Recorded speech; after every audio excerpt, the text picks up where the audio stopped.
नमस्कार साथियों, मैं अजीत स्वागत करता हूं आपके अपने प्यारे परिवार रोजगार विद अंकित पर। कैसे हैं आप सब लोग? आशा करता हूं बहुत अच्छे होंगे, स्वस्थ होंगे, लाजवाब होंगे। तो जल्दी से आप लोग लाइव आ जाइए, जुड़ जाइए मेरे साथ। हम लोग चर्चा करेंगे तुर्कों के आक्रमण की और हम आज इसको कंप्लीट करेंगे। तुर्कों का आक्रमण हम लोग पढ़ रहे थे तो हम लोगों ने अल्पतगीन पढ़ लिया था, सुबुक्तगीन पढ़ लिया था। सुबुक्तगीन के बाद हम लोग आज पढ़ेंगे मोहम्मद गौरी। आज महमूद गजनबी पढ़ेंगे पहले, उसके बाद मोहम्मद गौरी के बारे में बात करेंगे। तो सभी लोग मेरे साथ जुड़ेंगे, मेहनत करेंगे, अच्छे से हम लोग यहाँ पर नोट्स बनाते हुए चल रहे हैं। हम बात कर रहे हैं महमूद गजनबी की कि महमूद गजनबी कौन था। तो महमूद गजनबी सुबुक्तगीन का बेटा था। सुबुक्तगीन के बारे में हम लोग कल पढ़ चुके थे। हम लोग बात कर रहे हैं सर महमूद गजनबी ने भारत पर कितने बार आक्रमण किए। तो आप कहेंगे सर महमूद गजनबी ने भारत पर कितने बार आक्रमण किए थे। तो आप लोग बताएंगे सर 17 बार आक्रमण किए हैं। कितनी बार आक्रमण किए हैं भैया? 17 बार आक्रमण किए हैं। तो ये सारी चीजें आप लोग लिख लीजिए। बिल्कुल, हाँ जी। तबीयत अभी ठीक है, लेकिन प्रॉपर ठीक नहीं है, लेकिन आप फिर भी ठीक है। हम लोग यहाँ पर इसकी दूसरी सेकंड क्लास है। ये क्लास नंबर कौन सी है? सेकंड नंबर क्लास है। अब हम यहाँ पर बात करेंगे, आज जो हमारा टॉपिक रहेगा वो होगा महमूद गजनबी। कौन सा होगा? महमूद गजनबी। कि भैया महमूद गजनबी के बारे में हम लोग चर्चा करने वाले हैं कि महमूद गजनबी कब से कब तक राजा रहा था। तो ये 998 ईस्वी में गद्दी पर बैठा और 1027 ईस्वी तक राजा रहा। कब से कब तक भैया? आप कहेंगे कि सर 998 ईस्वी से लेकर 1030 ईस्वी तक गद्दी पर रहा। इसने कब से कब तक शासन किया है? तो इसने शासन किया था 998 ईस्वी से। कब से? 998 ईस्वी से लेकर 1030 ईस्वी तक इसने शासन किया है। चलिए, अब बात ये आ गई सर, ये बताएं कि ये गद्दी पर कितने वर्ष की आयु में बैठा था। तो आप कहेंगे जब ये 27 वर्ष का था तब ये गद्दी पर बैठ जाता है। जब ये 27 वर्ष का था तब ये गद्दी पर बैठ जाता है। तो हम लोग इसके बारे में बहुत अच्छे से सारी चीजों को पढ़ते हुए चलेंगे कि सर ये बताइए इसने अपना राज तिलक कब करवाया था। राज तिलक कह लें या इसे कह लें कि ये गद्दी पर कब बैठा था, इसका कोरोनेशन कब हुआ था। आप कहेंगे सर इसका कोरोनेशन कब हुआ है? कोरोनेशन आप कहेंगे जब ये 27 साल का था। ठीक है जी, 27 साल की एज में जब ये 20 इयर्स का था तब ये भैया गद्दी पर बैठ जाता है। इसे सिंहासन पर बैठा दिया जाता है, इसे थ्रोन दे दिया जाता है। तो आप कहेंगे सर कि 27 साल की एज में इसने अपना राज तिलक करवाया था। क्या करवाया था जी? इसने राज तिलक करवाया था। हम लोग इन चीजों के बारे में बात करेंगे कि भैया ये बताइए इसने भारत पर कुल कितने आक्रमण किए थे। तो इसने कितने, हम कहेंगे कितनी बार आक्रमण किए। तो महमूद गजनबी ने भारत पर 17 बार आक्रमण किए। कितनी बार? भारत पर 17 टाइम्स, 17 बार आक्रमण किए। कितनी बार आक्रमण किए? तो आप कहेंगे सर 17 बार आक्रमण किए। बहुत ज्यादा पूछा जाता है कि भैया महमूद गजनबी ने भारत पर कितनी बार आक्रमण किए थे। Invaded India 17 time. आप कहेंगे भैया इन्वेडेड इंडिया 17 टाइम्स। कितनी टाइम्स भैया? India 17 times. ठीक है जी, कितने टाइम्स भैया हमले किए थे? 17 टाइम्स। भारत पर 17 बार आक्रमण किए थे। कब से कब तक? 1001 से लेकर 1027 ईस्वी तक इसने कितने बार आक्रमण किए थे? आप कहेंगे 1001 ईस्वी से लेकर 1027 ईस्वी तक इसने 17 बार आक्रमण किए। कितनी बार आक्रमण किए? 17 बार आक्रमण किए हैं। हम लोग यहाँ पर बात करेंगे, अंकित राज जी धन्यवाद, हम लोग सारी चीज़ों के बारे में बात करेंगे। शुभम जी अभी ठीक है। राज तिलक का मतलब होता है वो गद्दी पर कब बैठा, कोरोनेशन, कि भैया उसने अपना सिंहासन कब लिया था, उसने थ्रोन यानी कि राजगद्दी पर कब बैठा था, ascended the throne at the age of 27 years। ठीक है जी। 1001 ईस्वी से लेकर 1027 ईस्वी तक 1001 टू 1027 एडी तक इसने 17 टाइम्स भारत पर हमले किए। कि भैया इसने सबसे पहला आक्रमण किस पर किया था? 1001 ईस्वी में इसने भैया एक राजा हुआ करते थे जयपाल, जयपाल पर आक्रमण कर दिया। जयपाल पर जो कि पेशावर के निकट हमला होता है, कहां पर? नियर पेशावर। तो आप कहेंगे Jaipal was defeated near Peshawar in 1001 AD, यानी कि 1001 ईस्वी में जयपाल को पेशावर के निकट पराजित कर दिया। इसने क्या किया कि पेशावर के निकट हमला कर दिया और वहां पर शासन था जयपाल का। जयपाल जो हिंदू शाही शासक था जयपाल, जयपाल पर हमला कर दिया। उसके बाद 1009 में अब जयपाल पर हमला हुआ तो जयपाल ने क्या किया? जयपाल ने अपना सारा राजपाट, अपना पूरा किंगडम अपने बेटे आनंदपाल को दे दिया। आनंदपाल को सारा किंगडम देने के बाद जयपाल ने आत्महत्या कर ली। मतलब कि वो जब पराजित हुआ तो उसका आत्मसम्मान को चोट पहुंची, उसके सेल्फ रेस्पेक्ट को भैया लॉस हुआ, जिस कारण जयपाल ने अपना पूरा किंगडम, अपना पूरा साम्राज्य अपने बेटे आनंदपाल को देकर आत्महत्या कर ली। जब आनंदपाल को भैया राजा बनाया गया तो आनंदपाल ने सबसे पहले शपथ ली कि वो अपने पिता की आत्महत्या का बदला लेगा। आनंदपाल ने क्या किया? आनंदपाल ने भैया महमूद गजनबी के ऊपर 1009 ईस्वी में आक्रमण कर दिया, लेकिन इसमें आनंदपाल हार गया। इसमें क्या होता है? आनंदपाल हार गया। ठीक है जी। हाँ जी, सुबुक्तगीन ने भी हमला किया था, सुबुक्तगीन ने भी हमला किया था, लेकिन सुबुक्तगीन के हमले से इतना कोई फर्क नहीं पड़ा। लेकिन जब महमूद गजनबी ने 1001 ईस्वी में हमला किया तब जयपाल की आत्मसम्मान को चोट पहुंची और उसने आत्महत्या कर ली। क्या कर लिया जी? उसने आत्महत्या कर ली। तो आप कहेंगे कि महमूद गजनबी ने, किसने? महमूद गजनबी ने। आप कहेंगे महमूद गजनबी ने 1001 ईस्वी में किस पर आक्रमण किया था? 1001 ईस्वी में जयपाल के ऊपर हमला किया। जयपाल को पेशावर के निकट पराजित किया। कहां पर? पेशावर के निकट पराजित किया। कहां पर पराजित किया? पेशावर के निकट पराजित कर दिया। क्या कर दिया भैया? पराजित किया। तो ये सारी चीजें आप लोग लिख लें, पराजित किया। तो यहां पर हम बात करेंगे सर जयपाल वॉज डिफीटेड। आप कहेंगे sir Jaipal was defeated near Peshawar, near Peshawar. आप कहेंगे कहां पर भैया? पेशावर में। कहां पर? पेशावर में। क्या हो जाता है भैया? वो हार जाता है। कहां पर भैया? पेशावर में वो हार जाता है इन 1100 एडी। ठीक है जी। चलिए अब क्या होता है, जयपाल ने, ये जयपाल जब यहां पर हारा तो जयपाल ने अपना सारा राजपाट अपने बेटे को दे दिया। किसको दे दिया? बेटे को दिया। और बेटे को देने के बाद उसने आत्महत्या कर ली। क्या कर ली जी? उसने आत्महत्या कर ली। उसके बाद भैया जयपाल का बेटा जो था, जयपाल का बेटा था आनंदपाल।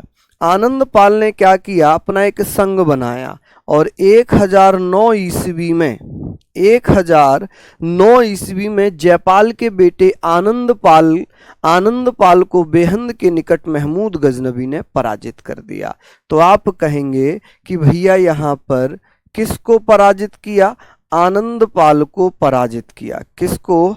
आनंदपाल को पराजित किया। आनंदपाल को बेहंद के निकट, कहां पर? बेहंद के निकट। आप कहेंगे भैया कहां पर? बेहंद के निकट, के निकट हराया, निकट हराया।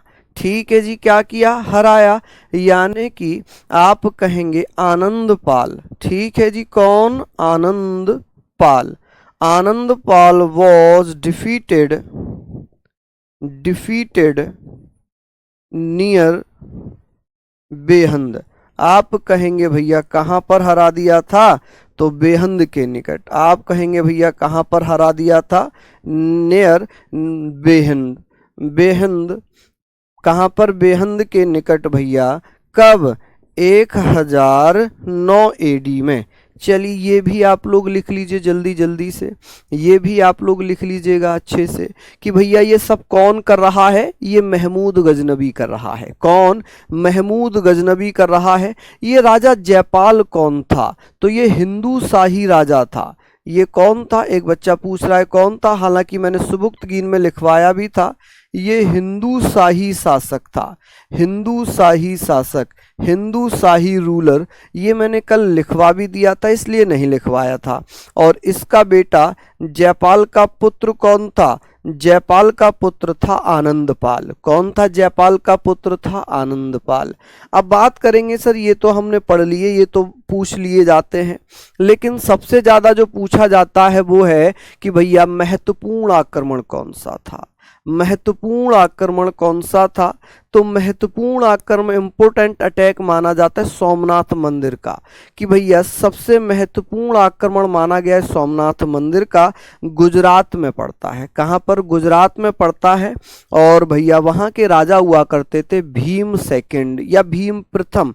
तो भीम प्रथम, भीम प्रथम को किसने पराजित किया था? महमूद गजनबी कौन था? अरे मेरे लाल, कल क्लास नहीं ली, इसका मतलब आपने महमूद गजनबी सुबुक्तगीन का बेटा था, सुबुक्तगीन का बेटा था, तुर्की आक्रमणकारी था ये। अब हुआ क्या? हुआ ये कि भैया 1025 ईस्वी में, 1025 ईस्वी में महमूद गजनबी का सबसे महत्वपूर्ण आक्रमण माना गया सोमनाथ मंदिर पर।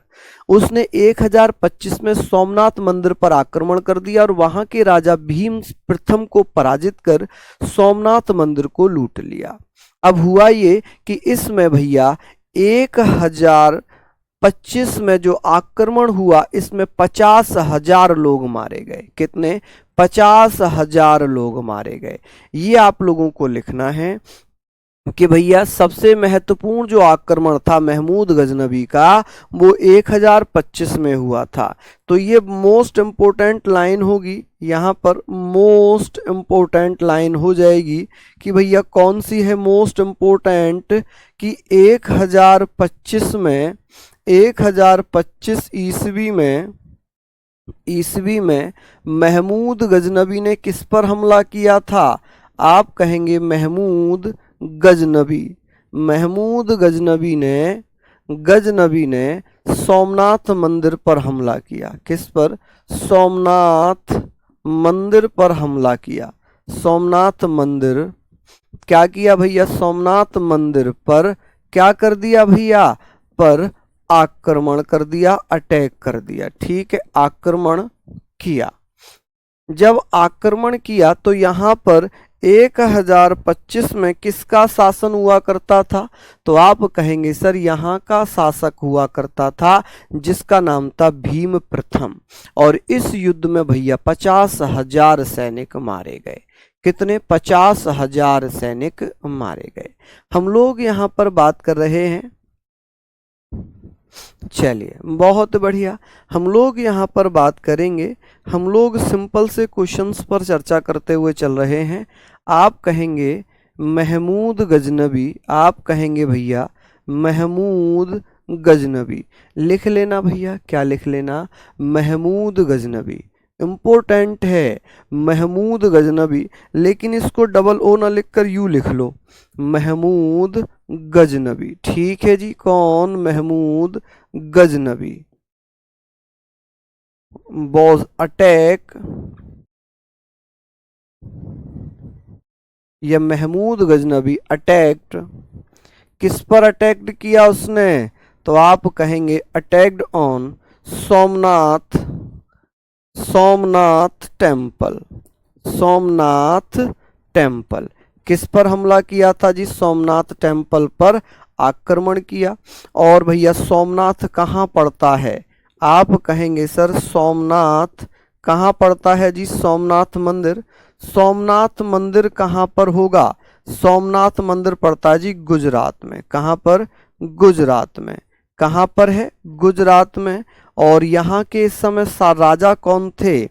यहाँ पर इस समय राजा कौन थे? शासक कौन थे? रूलर कौन थे? आप कहेंगे सर इस समय यहाँ के रूलर कौन थे? यहाँ के रूलर थे जिनका नाम है, जिनका नाम क्या था भैया? भीम प्रथम। क्या नाम था? भीम प्रथम। आप कहेंगे सर भीम प्रथम यहाँ के राजा हुआ करते थे। कौन राजा हुआ करते थे? भीम प्रथम। चलिए लिख लीजिए आप लोग ये सारी चीजें। यहाँ पर हम लोग बात करेंगे भीम प्रथम था और इस युद्ध में लगभग 50,000, इस युद्ध में आप कहेंगे सर इस युद्ध में यानी कि इस वॉर में कितने लोग मारे गए? तो आप कहेंगे सर 50,000 लोग मारे गए, 50,000 लोग मारे गए। ठीक है जी, 50,000 लोग मारे गए। यहाँ पर आप लोग लिखेंगे कि भैया कितने लोग मारे गए थे? तो 50,000 लोग मारे गए। कि भैया जो युद्ध हुआ था इसमें कितने लोग मारे गए थे?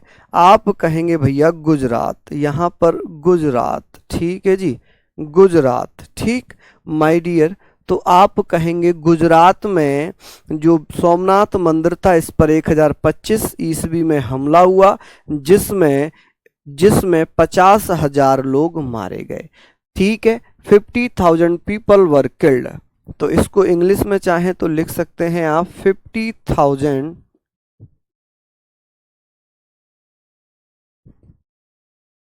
People was killed, people were killed, were killed मारे गए, किल्ड इन दिस वॉर। आप कहेंगे सर इन दिस वॉर, इस युद्ध में 50,000 लोग मारे जाते हैं। अब लास्ट आक्रमण कब हुआ? महमूद गजनबी का जो लास्ट आक्रमण था, लास्ट अटैक की अगर बात करेंगे, लास्ट अटैक कब किया था इसने? अंतिम आक्रमण कब किया और किस पर किया था? अंतिम आक्रमण, अंतिम आक्रमण महमूद गजनबी ने किस पर किया था? तो 1027 ईस्वी में, 1027 ईस्वी में इसने अपना अंतिम आक्रमण किया। और अंतिम आक्रमण किस पर किया था भैया? हाँ जी, गजनी कह लें, गजनबी कह लें, एक ही बात हो जाए, क्योंकि गजनी का था इसलिए इसे गजनबी कहा गया। तो इसने 1027 ईस्वी में जो लास्ट आक्रमण था ये किस पर किया था? ये किया था भैया किस पर? जाटों पर। किस पर किया था ये? जाटों पर। आप कहेंगे भैया जाटों पर, कि भैया जो जाट हैं, जो चौधरी हैं, लास्ट अटैक हुआ है भैया किस पर? जाटों पर। ठीक है, ऑन जाट्स आप कह सकते हैं। किस पर आक्रमण हुआ था? ऑन जाट्स। ठीक है जी, चलिए यहां तक हमने पढ़ लिया। अब बात ये आती है कि भैया इसकी मृत्यु कब हुई थी? महमूद गजनबी की मृत्यु कब हुई थी? महमूद गजनबी, आप कहेंगे भैया महमूद गजनबी, इसकी मृत्यु कब हुई थी? मृत्यु, आप कहेंगे महमूद गजनबी की मृत्यु, डेथ कब होती है? तो इसकी मृत्यु होती है 1030 ईस्वी में, 1030 ईस्वी में इसकी मृत्यु हो जाती है। महमूद गजनबी को क्या क्या कहा गया? तो महमूद गजनबी को भैया मूर्ति तोड़ने वाला, मूर्ति भंजक कहा गया। मूर्ति भंजक का मतलब होता है मूर्ति तोड़ने वाला। क्या करने वाला? मूर्ति तोड़ने वाला। आप कहेंगे इसे बुत सिकन या मूर्ति भंजक कहा गया। क्या कहा गया? मूर्ति भंजक या मूर्ति तोड़ने वाला कहा गया, बुत सिकन। इसे क्या कहा गया? बुत सिकन कहा गया, बुत सिकन। कि भैया बुत सिकन क्यों कहा गया? बुत सिकन या मूर्ति भंजक। क्या कहा गया भैया? मूर्ति भंजक, कि भैया मूर्ति भंजक। याद रखना, बुत सिकन या मूर्ति भंजक का मतलब होता है मूर्तियां तोड़ने वाला, स्टैचू तोड़ने वाला, मूर्तियां तोड़ने वाला। क्या करने वाला? मूर्तियां तोड़ने वाला। आप कहेंगे भैया मूर्तियां तोड़ने वाला, कि भैया क्या कह सकते हैं? मूर्तियां तोड़ने वाला। किसे कहा गया था? तो महमूद गजनबी को कहा गया। किसको? महमूद गजनबी को कहा गया। चलिए यहां तक आप लोग लिख लीजिए, जल्दी से लिख लीजिए। अब बात आती है कि सर महमूद गजनबी ने कुछ काम किए थे, ये भैया अब जैसे भारत में इसने आक्रमण किया, ये हिंदुओं को भी साथ ले जाना चाहता था, हिंदुओं को भी साथ अपने रखना चाहता था। इसने क्या किया? चांदी का अरबी सिक्का चलाया। चांदी का एक अरबी सिक्का चलाया, या मैं ये कहूं कि एक ऐसा सिक्का चलाया जिस पर एक तरफ तो भैया संस्कृत भाषा लिखी थी और एक तरफ अरबी भाषा लिखी थी। क्या लिखी थी? अरबी भाषा लिखी थी। कि गजनबी ने जो चांदी का सिक्का चलाया था, गजनबी, देखिए एक बच्चा कह रहा है सर जेड बना दो, बिल्कुल आप लोग बना सकते हैं जेड। गजनबी को गजनबी की जगह गजनबी भी लिखते हैं, तो गजनबी लिख लो या गजनबी लिख लो, एक ही बात हो जाएगी। GHAZNAVI लिखते हैं गजनबी, ठीक है, तो उसको छोड़ो आप, गजनबी हम लोग यहां पर लिखेंगे। गजनबी ने भैया सिल्वर कॉइन चलाए थे, जिसमें एक तरफ तो अरेबिक लिखा हुआ था और एक तरफ संस्कृत लिखा हुआ था। ठीक है, आप कहेंगे भैया यहां पर कि महमूद गजनबी ने कौन सा सिक्का चलाया था? महमूद गजनबी ने जो सिक्के चलाए थे, महमूद गजनबी ने चांदी का सिक्का चलाया। किसका सिक्का चलाया भैया? महमूद गजनबी ने चांदी का सिक्का चलाया, चांदी का सिक्का। ठीक है जी, कौन सा सिक्का चलाया था? चांदी का सिक्का चलाया, सिल्वर कॉइन। कौन सा कॉइन भैया? आप कहेंगे भैया सिल्वर कॉइन। सिल्वर कॉइन किसने चलाया था? सिल्वर कॉइन्स, तो आप कहेंगे सिल्वर कॉइन्स चलाए थे जिसके एक तरफ तो अरबी लिखी हुई थी, एक तरफ अरबी और एक तरफ संस्कृत लिखी हुई थी। एक तरफ क्या लिखी थी? अरबी, और एक तरफ लिखी थी संस्कृत। आप कहेंगे सर एक तरफ तो अरबी में लिखा हुआ था, एक तरफ भैया संस्कृत में लिखा हुआ था, यानी कि एक तरफ क्या था? अरेबिक था। क्या था भैया? अरेबिक था, अरबी था, और एक तरफ संस्कृत में लिखा हुआ था। ठीक है, अच्छा, महमूद गजनबी के संग भैया एक विद्वान भारत आता है, बहुत इंपॉर्टेंट है कि महमूद गजनबी ने जब भारत पर हमला किया तो इसके समय भारत कौन आया था? तो इसके समय भैया एक विद्वान आए थे, एक स्कॉलर आए थे जिनका नाम था अलवरूनी। अलवरूनी किसके समय भारत आया था? तो अलवरूनी किसके समय भारत आया था? आप कहेंगे सर अलवरूनी किसके समय भारत आया? महमूद गजनबी के समय। किसके समय? महमूद गजनबी के समय। किसके समय आया था? महमूद गजनबी के समय भैया अलवरूनी भारत आता है। अलवरूनी कौन है? एक विद्वान है, एक स्कॉलर है। क्या है? एक स्कॉलर है, जिसने क्या किया था? तो आप कहेंगे सर इसने पुस्तक लिखी थी। अलवरूनी ने कौन सी पुस्तक लिखी है? किताब उल हिंद। कि भैया किताब उल हिंद किसने लिखी थी? अलवरूनी ने। इसी के समय एक व्यक्ति था फिरदौसी, जिसने शाहनामा लिखा। महमूद गजनबी का एक दरबारी हुआ करता था जिसका नाम था, एक इतिहासकार हुआ करता था जिसका नाम था उतबी। उतबी ने एक पुस्तक लिखी है किताब उल यामिनी। ठीक है, कौन? किताब उल यामिनी। तो भैया इसके साथ एक विद्वान भारत आता है, एक विद्वान भारत आया था। विद्वान स्कॉलर की बात होगी कि कौन सा स्कॉलर था जो इसके समय में भारत आया है? आप कहेंगे भैया एक स्कॉलर था अलवरूनी, कि अलवरूनी भारत आया। कौन? अलवरूनी। अलवरूनी महमूद गजनबी के साथ या गजनबी के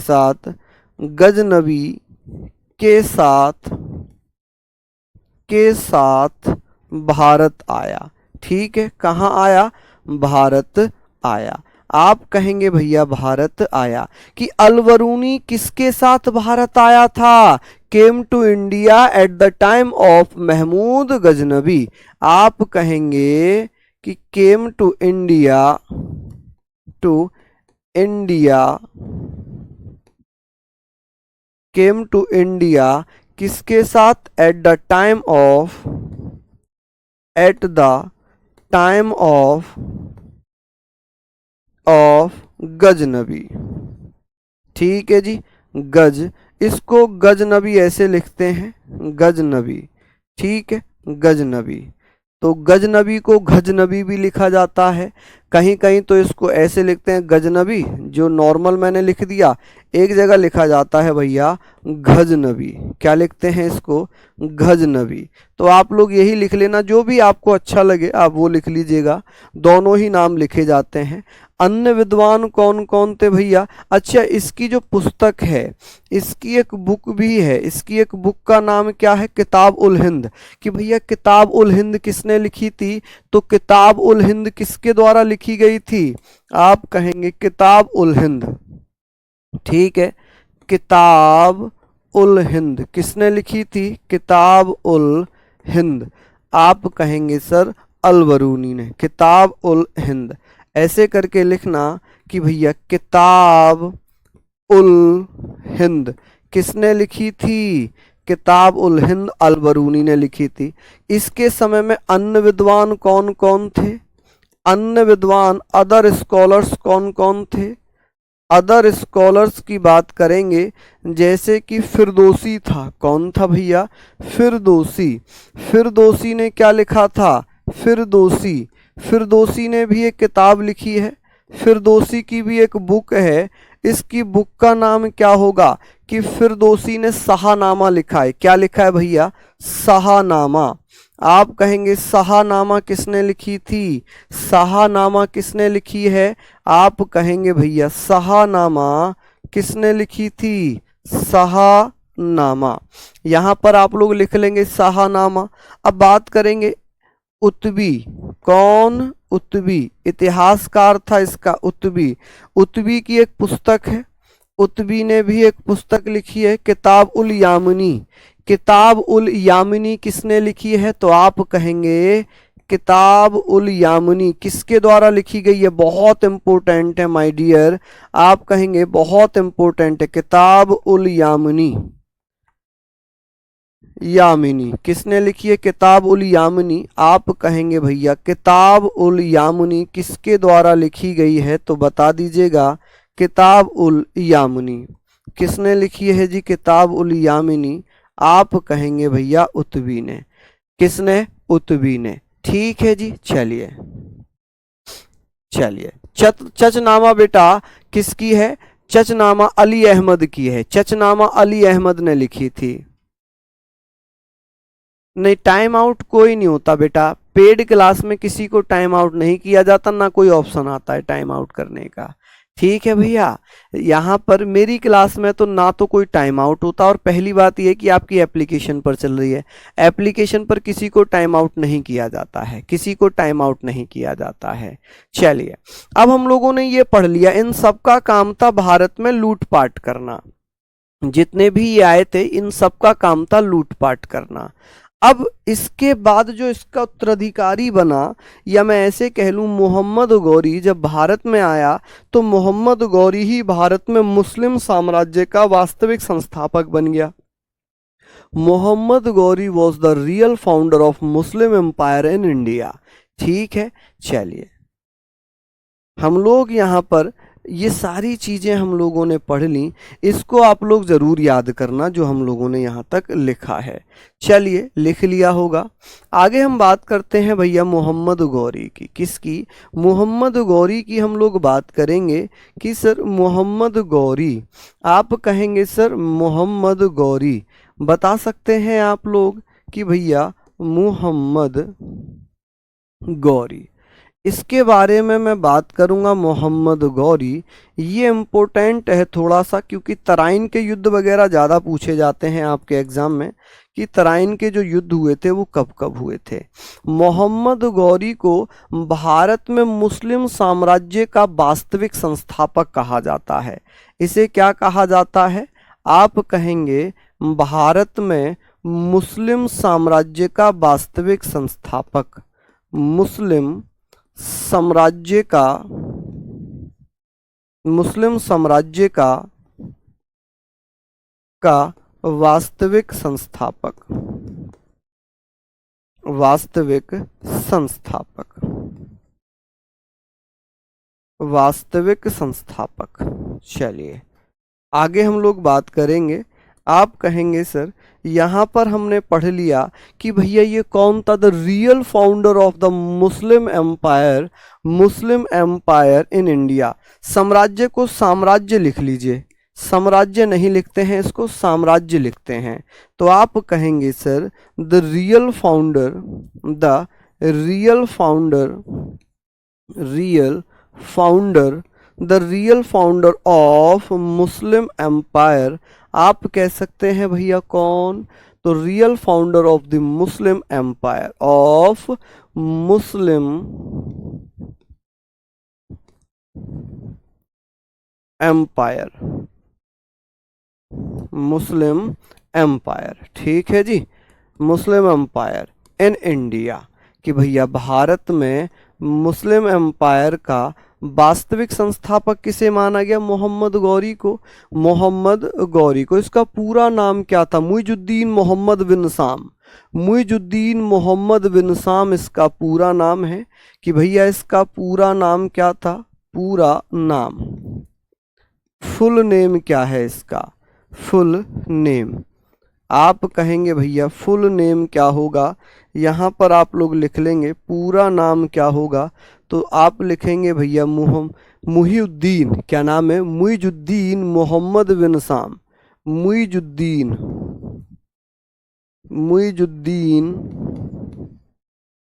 मोहम्मद बिन साम, मोहम्मद बिन साम।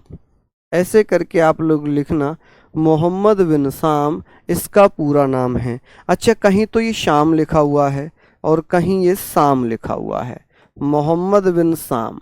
ठीक है, चलिए हम बात कर रहे हैं सर इसने सबसे पहले आक्रमण किया तो 1178 में इसने हमला किया। और जब इसने हमला किया तो इसके हमले के समय गुजरात पाटन में हमला हुआ। अब राजा था भीम द्वितीय। भीम प्रथम को तो महमूद गजनबी ने हरा दिया था 1025 ईस्वी में। लेकिन जब राजा भीम द्वितीय बना, भीम द्वितीय बहुत शक्तिशाली था, भीम द्वितीय बहुत शक्तिशाली था। भीम द्वितीय ने क्या किया? भीम द्वितीय ने क्या किया भैया? मोहम्मद गौरी को पराजित कर दिया। तो मोहम्मद गौरी की भारत में जो पहली हार थी वो कौन थी? ओहो, वास्तविक। देख रहे हो मेरा दिमाग कहाँ जा रहा है आजकल? वास्तविक, वास्तविक। ठीक है भैया, चलिए चलिए बहुत बढ़िया। हम लोग ये सारी चीज़ों को बात कर लेते हैं। यहाँ पर हम लिख रहे हैं, लिख रहे हैं, ये तो नॉर्मल है, ये आप लिख सकते हैं, है ना। चलिए हम लोग बात करेंगे कि भैया ये बताइए कि 1078 ईस्वी में, 1078 ईस्वी में भीम द्वितीय ने किसको पराजित किया था? तो भीम द्वितीय ने मोहम्मद गौरी को पराजित कर दिया। किसने? मोहम्मद गौरी को किसने? भीम द्वितीय ने पराजित कर दिया। तो आप कहेंगे 1028 ईस्वी में पाटन गुजरात में। पाटन कहाँ पड़ता है? पाटन पड़ता है जी गुजरात में। कहाँ पर? गुजरात में पड़ता है पाटन, गुजरात। पाटन में भीम द्वितीय ने, किसने? भीम द्वितीय, भीम सेकंड ने मोहम्मद गौरी को हराया। किसको हराया जी? मोहम्मद गौरी को हराया। आप कहेंगे किसको हरा दिया? मोहम्मद गौरी को हराया, को हराया। मोहम्मद गौरी को हरा दिया। किसको हरा दिया जी? मोहम्मद गौरी को हरा दिया। तो आप कहेंगे भैया भीमा सेकंड, भीम को या भीमा लिखना, भीमा सेकंड डिफीटेड, किसको हराया था? आप कहेंगे डिफीटेड मोहम्मद गौरी। किसको भैया? डिफीटेड मोहम्मद गौरी। तो आप कहेंगे भैया मोहम्मद गौरी। ठीक है जी, मोहम्मद गौरी। यहाँ पर गौरी लिखा जाएगा और इसको गौरी लिखते हैं, कहीं कहीं घौरी लिखते हैं, घौरी। ठीक है जी, घौरी। तो मोहम्मद घौरी इन पाटन, इन पाटन। पाटन कहाँ था भैया? गुजरात में। आप कहेंगे कहाँ था भैया? गुजरात में। तो ये भी आप लोग लिख लेना, किसने हराया था भैया? तो आप कहेंगे सर गुजरात में था। और कब हरा दिया? इन 1178 एडी में पराजित कर दिया। अब भैया पानीपत के युद्ध होंगे या तराइन के युद्ध होंगे? तो तराइन के युद्ध होंगे। तराइन की बात होगी 1000 नहीं 1100। 1000 नहीं बेटा, 1025 तो पहले खत्म हुआ, 1000 हो जाएगा यहाँ पर, क्योंकि इससे पहले एक दो राजा और बने थे जो इतने महत्वपूर्ण नहीं थे। तो ये राजा बनेगा 1178 में, जब ये हमला करेगा। जब ये क्या करेगा? हमला करेगा। और जब ये हमला करेगा किस पर? भारत पर। तो इसने हमला किया था 1078 ईस्वी में, किसके ऊपर? भीम द्वितीय के ऊपर। भीम द्वितीय ने इसको पराजित कर दिया। ठीक है जी, तो 1078 मत करना बेटा, 1100 करना। क्या करना? 1178 करना। अब तराइन के युद्ध की बात होगी। तराइन के दो युद्ध होंगे। तराइन के दो युद्ध होंगे इसके समय 1191 में और 1192 में। 1191 में पृथ्वीराज चौहान ने मोहम्मद गौरी को हरा दिया। लेकिन जब दूसरा तराइन का युद्ध हुआ 1192 में, इसमें मोहम्मद गौरी ने पृथ्वीराज चौहान को पराजित कर दिया। ठीक है।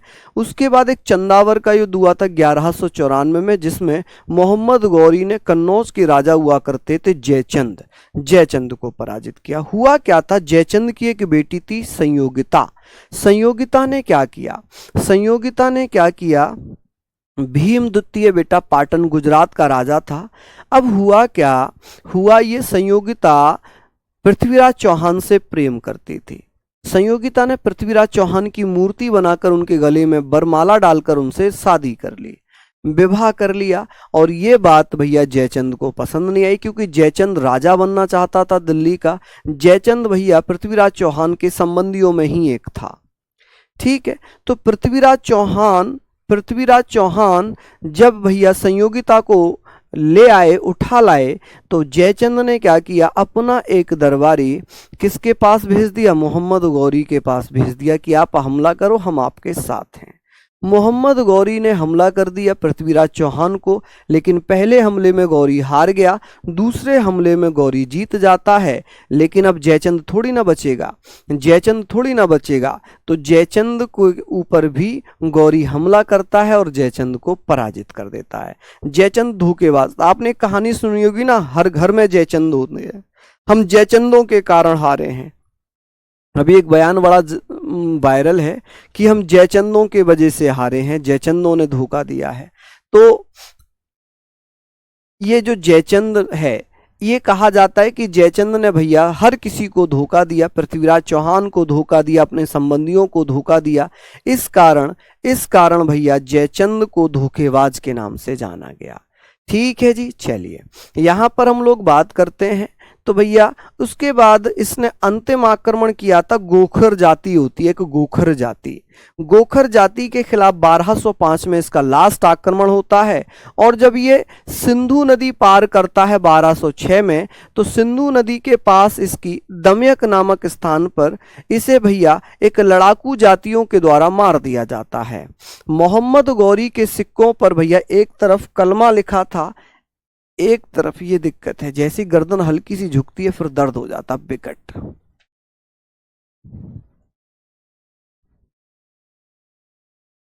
चलिए यहां पर हम लोग बात कर रहे हैं 1178 में भैया भीम द्वितीय ने मोहम्मद गौरी को हराया। ठीक है, भीम सेकंड डिफीटेड मोहम्मद गौरी इन पाटन गुजरात इन 1078 एडी। चलिए यहां पर हम बात करेंगे तराइन युद्ध की। किसकी हम बात करेंगे? तराइन युद्ध की हम लोग बात कर लेते हैं। तराइन युद्ध, तराइन के दो युद्ध हुए हैं। किसके? तराइन का युद्ध। तराइन का युद्ध, बैटल ऑफ तराइन जिसको हम कह सकते हैं, बैटल ऑफ तराइन।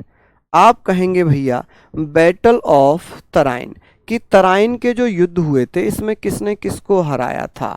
जल्दी से बता दीजिएगा कि भैया जो तराइन का युद्ध हुआ था इसमें किसने किसको हराया था?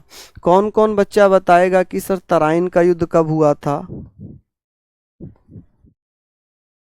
आप कहेंगे भैया तराइन। ठीक है जी, आप क्या कहेंगे जी? तराइन का युद्ध हुआ था, बैटल ऑफ तराइन कह सकते हैं। ये दो युद्ध हुए हैं। ये कब हुए हैं? दो, एक 1191 में और एक 1192 में। इसमें भैया, इसमें पृथ्वीराज चौहान किस किस के बीच में होता है? पृथ्वीराज चौहान, पृथ्वीराज चौहान एवं मोहम्मद गौरी। कौन भैया? आप कहेंगे गौरी, लिख लीजिए, एवं गौरी। तो इसमें किसकी जीत हो जाती है? तो इसमें पृथ्वीराज चौहान जीत जाते हैं। इनकी क्या हो जाती है? जीत हो जाती है। यहाँ पर तो ये फर्स्ट युद्ध है, यहाँ पर ये सेकंड युद्ध है। अब इसमें क्या होगा? इसमें भैया, इसमें गौरी की जीत हो जाती है। इसमें भी पृथ्वीराज चौहान युद्ध लड़ रहे थे, गौरी युद्ध लड़ रहा था। तो इसमें भैया गौरी की जीत हो गई। किसकी जीत हो गई? गौरी की जीत हो गई। इसका मतलब आप समझते हैं या नहीं? चलिए लिख ही देता हूं। पृथ्वीराज चौहान, पृथ्वीराज चौहान एवं गौरी, मोहम्मद गौरी। तो इसमें भैया गौरी की जीत हो गई। क्या हो गई? यहाँ पर गौरी की जीत हो जाती है। लिख लीजिए, इसमें क्या हो गई? गौरी की जीत हो गई। भैया देखो देखो विवेक जी, मैंने नहीं कहा कौन क्या है, मैंने किसी को कुछ नहीं कहा। आप लोग यार थोड़ा समझदार बनो, इसको खोलो, माइंड को खोलो। मैंने कहा कि ये एक बयान वायरल हो रहा है जयचंदों के कारण। मैंने किसी विशेष का नाम नहीं लिया, मैंने किसी पार्टी विशेष का नाम नहीं लिया, मैंने किसी का नाम नहीं लिया, मैंने किसी को कुछ नहीं कहा। लेकिन थोड़ा सा माइंड यार खोल लो। आप क्लास में पढ़ रहे हो, आप राजनीति क्लास नहीं पढ़ रहे हो। आप राजनीतिक किसी के भाषण में नहीं आए हो कि आप राजनीति को सुनोगे। आप लोग एक क्लास पढ़ रहे हो जो आपके भविष्य को बनाने में आपका अहम योगदान देगी।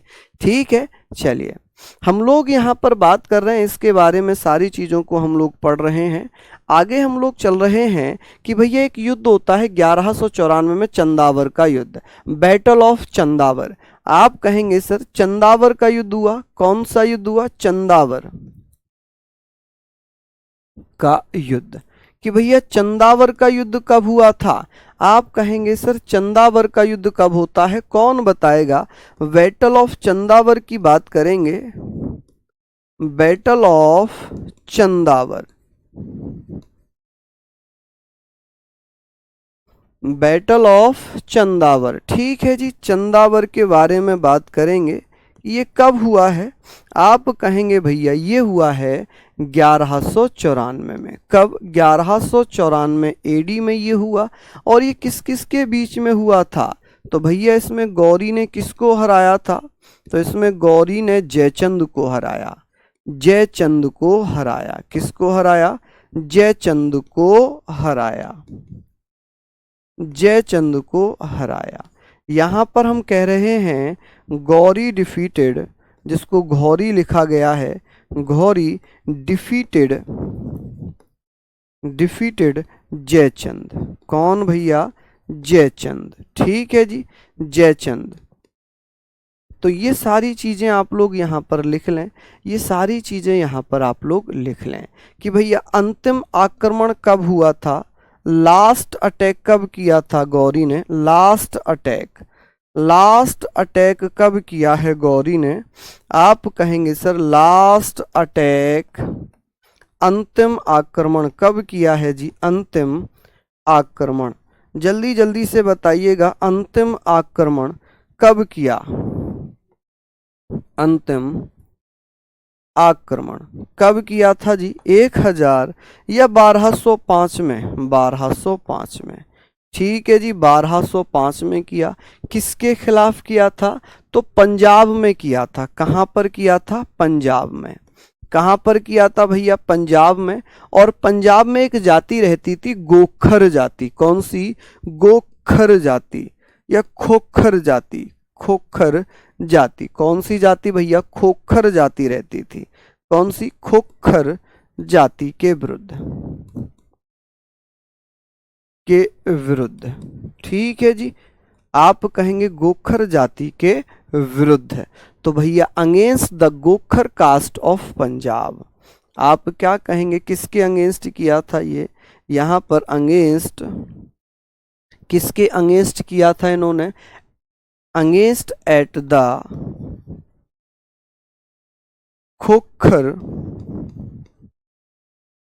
Khokhar caste in the, Punjab में ही तो रहते थे ये। कहां पर? पंजाब में रहते थे। कहां पर रहते थे ये जी? पंजाब में रहते थे। आप लिख लेंगे सर कहां पर रहती थी ये जाति? पंजाब में रहती थी। ठीक है जी। कहां पर? पंजाब में। चलिए हमने ये पढ़ लिया। अब बात करेंगे मृत्यु कब हुई इसकी। मृत्यु कब हुई? तो यहाँ पर महमूद गजनबी की मृत्यु हमने पढ़ी थी। अब हम गौरी की मृत्यु पढ़ते हैं कि गौरी की मृत्यु कब हुई। की मृत्यु, आप कहेंगे सर गौरी की मृत्यु। गौरी की मृत्यु कब हो जाती है जी? 1206 में। कहां पर? सिंधु नदी के पास। कहां पर? सिंधु नदी के पास। सिंधु नदी जिसे हम इंडस रिवर बोलते हैं। क्या बोलते हैं? Indus river. कि भैया इंडस रिवर के पास। और कहां पर? दमयक नामक स्थान पर। कहां पर? दमयक नामक या दमयक में। इन दमयक में। ठीक है, वहां पर मृत्यु हो जाती है। चलिए बहुत बढ़िया। गौरी ने क्या किया? हिंदुओं को भी साथ चलाने के लिए सिक्के चलाए थे। और इस सिक्के पर एक तरफ क्या लिखा था? एक तरफ कलमा और दूसरी तरफ देवी लक्ष्मी की आकृति बनवाई थी। तो भैया गौरी ने जो कॉइन्स चलाए थे, जो सिक्के चलाए थे, इन कॉइन्स पर भैया एक तरफ क्या लिखा हुआ था? कलमा उर्दू में लिखा जाता है, और एक तरफ देवी लक्ष्मी की मूर्ति बनी थी। देवी लक्ष्मी की क्या बनी थी? लक्ष्मी की मूर्ति बनी थी। क्या बनी थी भैया? लक्ष्मी की मूर्ति बनी हुई थी। क्या बनी थी? मूर्ति बनी हुई थी। ठीक है जी। चलिए तो यहाँ पर हम लोग बात करेंगे, ये सारी चीजें पढ़ ली हम लोगों ने। एक लड़ाकू जाति थी, जाति का नाम क्लियर नहीं है, लेकिन कुछ कहते हैं कि भैया जाटों के द्वारा हमला किया गया, या कुछ कहते हैं कि जो गोखर जाति थी, ये जो पंजाब की गोखर जट जाति थी, इन्होंने ही मोहम्मद गौरी को मार दिया था। मोहम्मद गौरी को मार दिया था। ठीक है जी। चलिए बहुत बढ़िया, लिख लीजिए यहां तक।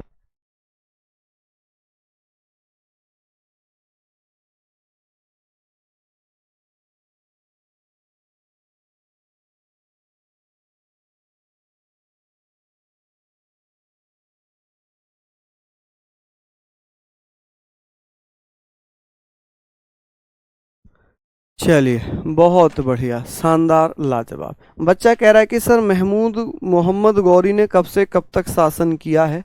तो ये गद्दी पर बैठता है 1173 तक और 1206 तक शासन करता है। ये मैं लिखना भूल गया था, इसको आप लोग लिख लीजिए। इसको आप लोग एक बार लिख लीजिएगा, नोट डाउन कर लीजिएगा। यहाँ तक हमने पढ़ा। ठीक है जी, यहाँ तक हमने पढ़ लिया। चलिए तब तक आप लोग इसको रिवीजन जरूर करेंगे, अच्छे से पढ़ेंगे, मेहनत करेंगे। ठीक है, कल हम लोग टेस्ट करेंगे, कल हम लोग लाइव टेस्ट करेंगे। जितना भी मैंने इस सप्ताह पढ़ाया है, कल आप लोगों का टेस्ट होगा। तो सभी को जय हिंद, जय भारत।